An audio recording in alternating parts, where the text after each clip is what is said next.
Економски раст од 3,7%, најбрз во регионот, намалување на невработеноста на 26,1% и на сиромаштијата за 2%, евидентира Светската банка за Македонија во најновиот редовен извештај за Југоисточна Европа. Очекувањата на Светската банка за оваа година се на тамошен робустен раст на македонската економија со 3,7% и негово зголемување на 4% во 2017 година. Најголем ризик е актуелната политичка несигурност, која беше речено мора да се надмине.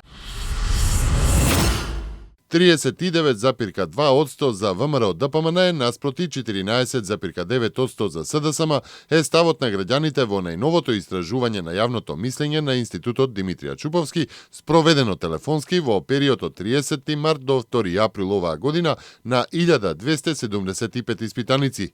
Истражувањето беше спроведено во сите 6 изборни единици со вклучување на повеќе демографски карактеристики на населението. Целта на анкетата била перцепција на граѓаните за двете неголеми партии ВМРО ДПМН и СДСМ, со што меѓу испитаниците во анкетата не биле вклучени граѓаните албанци, соопштија од институтот. Политичките лидери имаат одговорност пред нивните граѓани да ја вратат својата земја на евроатлантскиот пат со имплементирање на политичките договори и итните реформски приоритети, наведуваат амбасадорите на Соединетите Американски држави и на Европската унија во Македонија, Джес Бейли и Аиво Орав, во заедничка изјава во врска со текот на подготовките на изборите. Унијата и Соединетите држави ги подржуваат сите партии и други учесници во нивната работа да се создадат услови за кредибилни избори. Ке продолжиме одблиску да го следиме развојот на станите и да ги споделуваме нашите погледи, се вели меѓу другото во заедничката изјава на амбасадорите Орав и Бейли. Политичките партии во Македонија да работат заедно за создавање услови за веродостојни избори што е во интерес на државата и на граѓаните, повика високиот представник на Европската унија за надворешна политика Федерика Могерини. По последните случувања, особено во однос на подготовките за предвремените парламентарни избори во јуни, разговарав со лидерот на СДСМ Зоран Заев.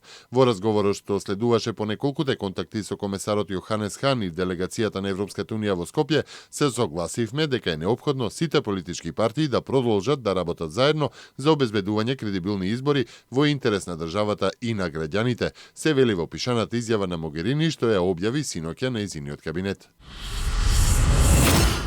До сега 148.000 диво изградени објекти се легализирани и запишани во Агенцијата за катастар и недвижности, а изработени се и над 200.000 геодетски елаборати за кои треба да бидат донесени решенија за легализација.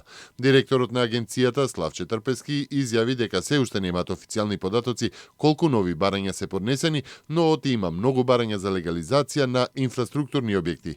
Новиот рок истече пред неколку дена. Очекуваме да имаме забрзано правење на геодетските елаборати, истакна Трпески, кој апелираше до сите оние што поднеле барање за легализација да ги запазат роковите и да се обратат до геодетските фирми кои треба да изработат елаборати. Грчката управа за јавно здравје предупредува на опасност од епидемии во бегалскиот камп на грчко-македонската граница, објави електронското издание на грчкиот весник Етнос. Во моментот во грчкото село Идомени има над 11.000 мигранти, меѓу кои и мали деца, а условите во импровизираниот камп не се добри, додава весникот. Меѓу бегалците веќе се регистрирани случаи на болниот хепатит А, како и ширење на болеста шуга.